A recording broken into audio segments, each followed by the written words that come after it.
Olá, queridas e queridos companheiros. Hoje estou bem animada para compartilhar uma novidade. Vamos iniciar uma série inédita no nosso blog.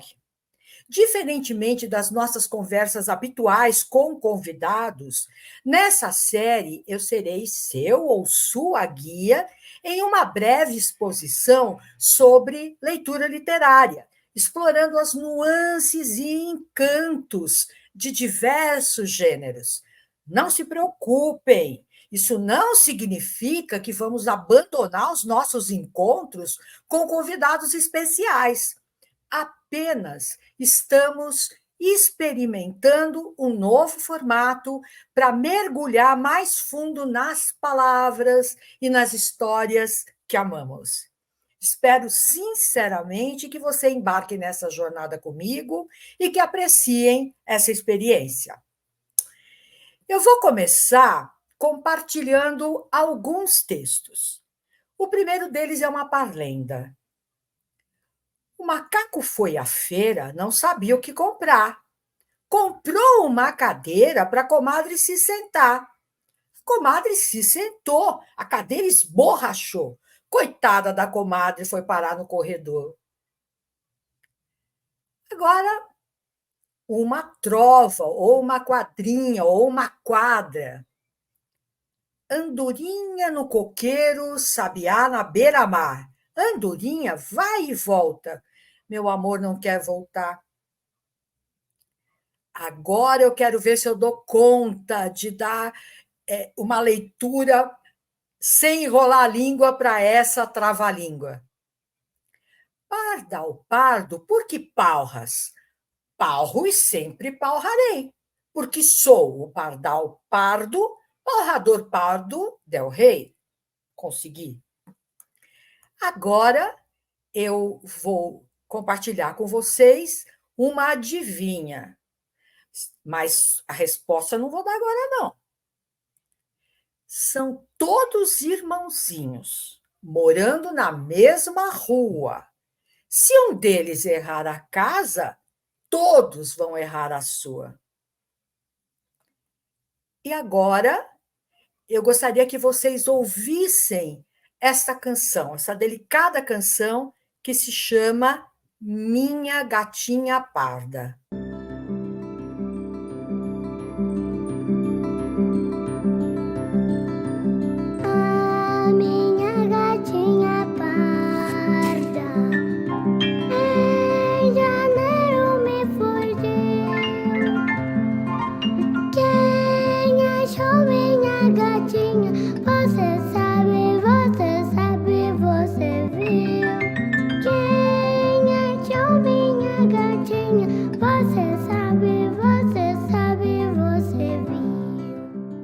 O que é que esses gêneros têm em comum?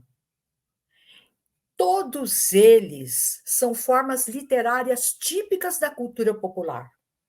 Mais uma coisa ainda, pelo seu caráter lúdico, eles são destinados pela cultura à infância. E, do ponto de vista literário, todos são formas poéticas. Mas o que a gente chama de forma poética? Um poema, ele é estruturado visualmente na própria página, porque ele é blocado por estrofes. E o que é estrofe? É um conjunto de versos. E o que é o verso? É cada linha de um poema. Então, visualmente, a gente já enxerga na página esse bloco que é a estrofe e cada linha que é o verso. Agora, quando a gente olha para as estrofes, como é que a gente costuma classificá-las? As estrofes, elas são classificadas de acordo com o número de versos que as compõem. Por exemplo, se você tem uma estrofe de 2 versos, você tem um dístico. 3 versos, terceto. Quarteto ou quadra, 4 versos. E assim por diante. Reparem que o nome da estrofe ele é derivado do número de versos que a compõem. Né? Agora, e quando a gente olha para o verso, como é que o verso, enquanto uma unidade rítmica, ele é medido? E aí é importante a gente ver que o que vai determinar o ritmo é a alternância entre sílabas acentuadas, as chamadas fortes, tônicas, e as não acentuadas, as fracas.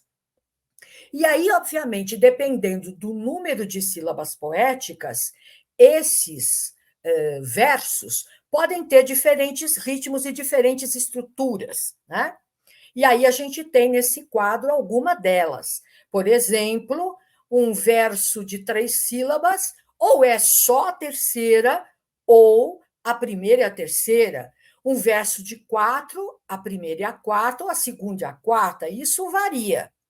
Agora, quando a gente está falando de sílaba poética, é a mesma coisa que sílaba gramatical? Não.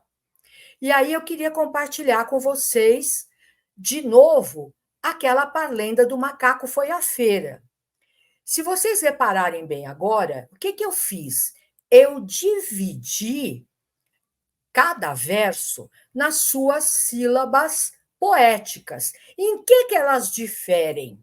Por exemplo, a gente conta, para medir a extensão do verso, até a sílaba tônica da última palavra.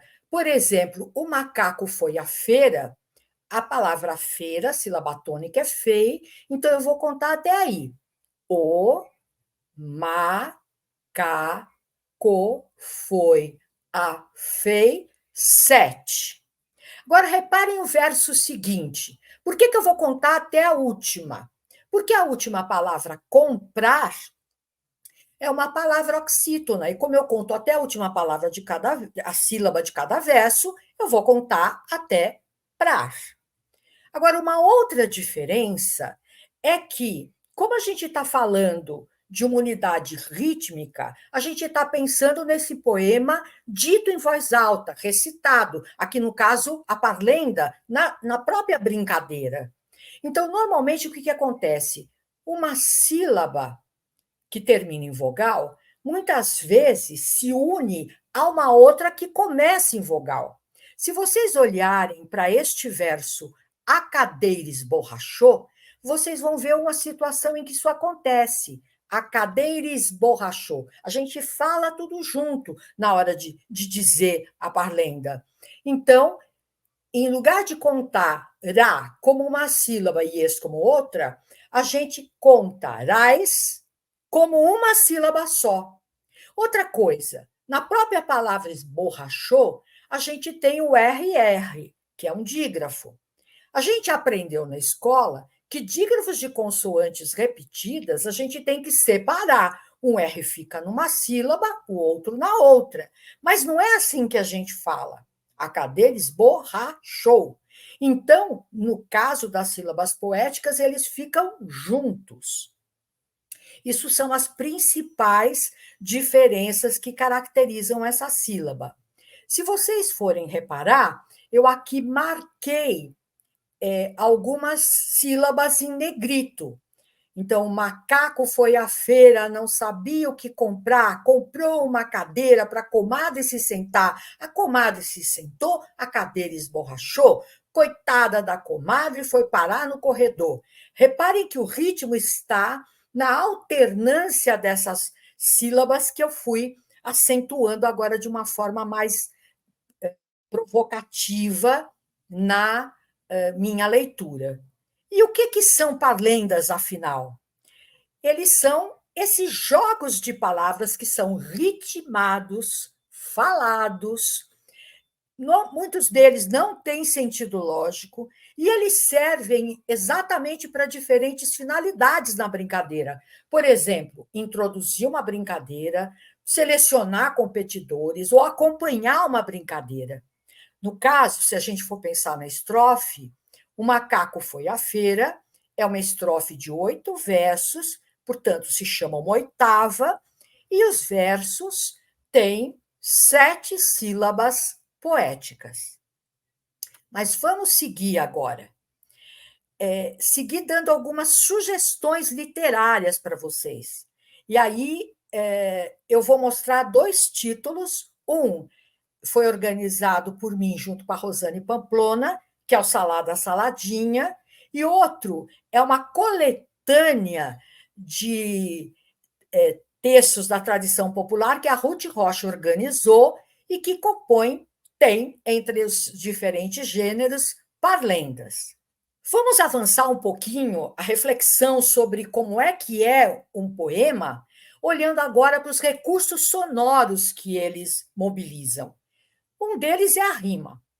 E há rimas quando as últimas vogais tônicas de 2 ou mais palavras da estrofe, juntamente com aquilo que vem depois, têm o mesmo som. E um outro recurso também é a aliteração, que consiste na repetição de fonemas consonantais idênticos ou semelhantes, para provocar algum tipo de efeito. Tá? Eu vou começar exemplificando a rima, pegando a trovinha Andorinha no Coqueiro. Reparem que as trovinhas, elas são pequenos poemas compostos apenas de 4 versos. Em geral, esses versos têm 7 sílabas poéticas e apresentam rima entre o segundo e o quarto verso. Quase sempre, do ponto de vista do sentido, eles se dividem em 2 metades, né, em relação ao desenvolvimento do tema, e exploram, entre outros motivos, o amor, a infância, a natureza, o humor. Essa aqui explora o humor. Reparem que os 2 primeiros versos fala tanto da andorinha quanto do sabiá. Os 2 últimos falam do porquê que ele faz referência a esse elemento da natureza, principalmente por causa da andorinha, que ela vai e volta, mas o amor não. Então, essa aí é uma trovinha de separação. Né? Mas reparem, a gente disse que, em geral, as trovinhas têm rimas no segundo e quarto verso. É exatamente o que acontece aqui. Reparem que a gente tem a palavra mar, que é um substantivo, beira-mar, né? E a palavra voltar. A última sílaba de cada um é mar e tar. Mas reparem que a rima é marcada a partir da vogal tônica. Então, eu digo que a rima aqui é ar, né? Porque combina o segundo com o quarto verso. Coqueiro e volta, reparem que são versos que, embora tenham um ritmo, não rimam. E a literação? Né? Mas antes de falar da literação, deixa eu dar umas dicas de trovinhas, criar uma certa suspense. Eu e a Rosane também organizamos o Diga um Verso Bem Bonito, que reúne uma antologia de trovas. E eu volto a citar de novo o livro da Ruth, porque reparem que lá também há no título várias quadrinhas que vocês podem compartilhar com seus estudantes. Mas agora vamos falar da literação como eu havia prometido. Né? Então, vamos pegar lá o Pardal Pardo. Reparem que o trava-língua, por excelência, é uma brincadeira que explora palavras repetidas e repetição insistente de consoantes, que são as aliterações, e com o objetivo de provocar dificuldades na sua enunciação. Repare que quando eu li o Pardal Pardo, eu procurei ler o mais devagar possível para evitar enrolar a língua. Mas a brincadeira é exatamente tropeçar nessas palavras. Reparem que este trava-língua repete basicamente a consoante P, o R, tanto o chamado R forte como o R fraco, e o D. E isso dá uma dificuldade tanto para a gente falar. Do ponto de vista da estrutura, ele é uma quadra e também tem 7 sílabas poéticas, e se vocês repararem, a rima é pau-rarei com del-rei. Ela acontece no segundo e quarto verso também. Bom, vou dar mais dica. Eu estou muito generosa hoje com as dicas literárias. Vamos lá. O Enrosca e Desenrosca, meu também com a Rosane, e o delicioso Travadinhas, da nossa querida Eva Fornari. Seguindo, vamos dar mais um passinho. A gente sabe que o que caracteriza também a linguagem poética é o fato dela explorar aquilo que a gente chama de linguagem figurada. E um dos recursos mais fortes nos poemas populares em geral são as figuras que exploram a similaridade. Uma é a comparação, que aproxima dois termos, fazendo relação entre eles, usando conectores como, assim como, tal, qual e outros do mesmo tipo. Agora, e a metáfora que a gente tanto escuta falar? Ela também aproxima dois termos, mas ela o faz de forma bem simplificada. Ela omite exatamente os conectores. Por isso que a gente diz que a metáfora é uma comparação abreviada. E aí, um campo cheio para a gente explorar a comparação e a metáfora são as adivinhas. E agora eu vou ser generosa e vou dar resposta para vocês. São todos irmãozinhos, morando na mesma rua. Se um deles errar a casa, todos vão errar a sua. É o botão, né? E aí, como é que a gente pode ver essas figuras funcionando aqui? Repare que ele não está dizendo que o botão é como os botões são como irmãos. Ele vai direto, são todos irmãozinhos. Ele não diz que os botões estão afixados em uma peça de roupa, por exemplo. Mas ele diz que eles moram na mesma rua. Repare que ele está relacionando, comparando a disposição dos botões, a fileira de botões numa camisa, por exemplo, ou outra peça de vestiário, a rua. E casa, que aparece no terceiro verso aqui, não é nem metáfora nem comparação. Mas o problema é que casa ela tem mais de um sentido.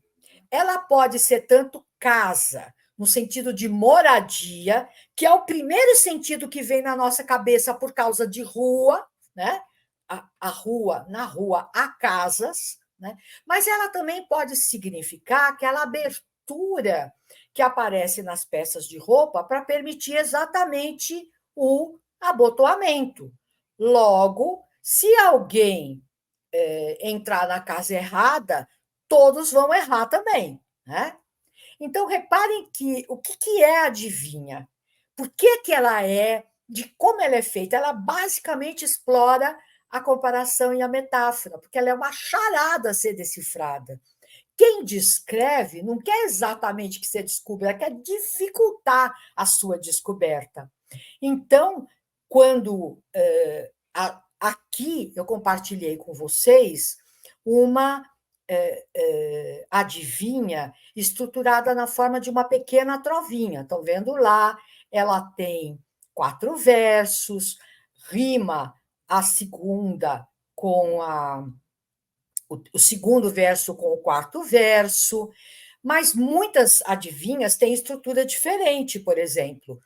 Começam a maioria com o que é, e outras formas de provocar o ouvinte a tentar descobrir a resposta. E agora, olhem só a quantidade de sugestões que vem aí para as adivinhas. Aí eu começo com o Adivinhe Se Puder, da Eva Furnari, depois o Enrosca e Desenrosca, meu e da Rosane, o que é adivinhas que é da Ana Maria Machado, e essa série muito divertida do Fábio Sombra, com adivinhas sobre mamíferos, frutas e aves, né? Que é um livro saboroso, além de uma ilustração fantástica, porque ela é toda bordada, né? Bom, eu agora vou me encaminhando para o final, para um gênero que tem exatamente essa característica de envolver a melodia, acrescentar uma camada a mais, que além das palavras, ele acrescenta essa melodia e também, muitas vezes, uma coreografia, que tem a ver com os movimentos que a gente executa na roda, e que consagra o estribilho, aquela estrofe que a gente repete, como uma das suas mais importantes características. E aí, eu vou propor que a gente escute ainda mais uma vez a cantiga da Gatinha Parda.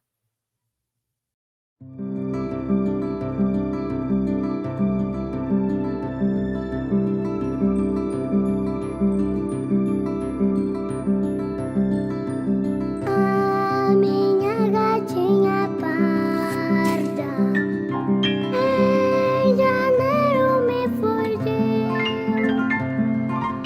Quem achou minha gatinha? Você sabe, você viu.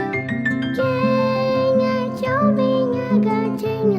Você sabe, você viu. Então, eu espero que vocês tenham gostado desse novo formato. E aí, não deixe de compartilhar seus comentários sobre ele, se vocês gostaram, se não gostaram, porque eu estou ansiosa para saber a opinião de vocês todos. E então eu paro por aqui, desejando um até breve a todos.